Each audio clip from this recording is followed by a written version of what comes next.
Hey guys, here's my book review of Andy Weir's Artemis for Defranco's book club. Yeah, this one was a little later than usual, a little uploaded later because the book was uploaded, released mid-November, so I didn't have as big of a window to review it as I usually do.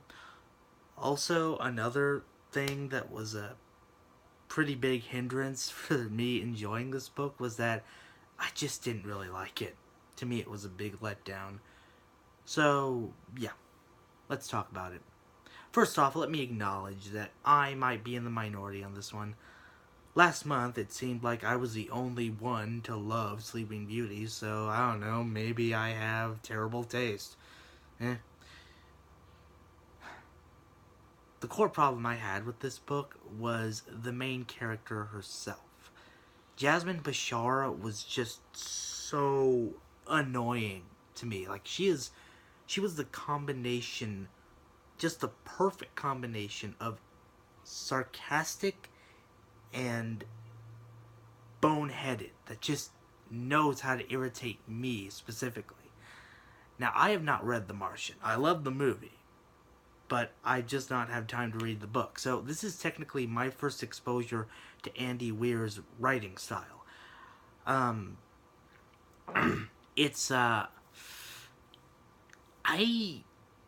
this type of smarminess that Jazz has.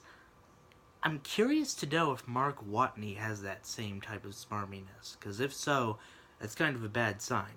Because Jazz's smarminess, her just sarcastic wit, just got on my nerves for a large portion of this book. It doesn't help the fact that it's a first-person narrative, so I have to listen to her just internal monologue complain about almost everything.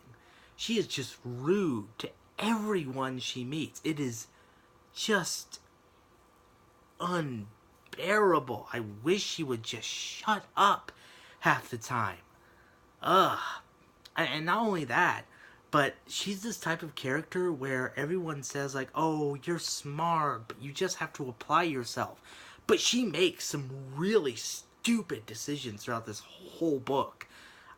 Most of which I can't go into because they would go into spoilers.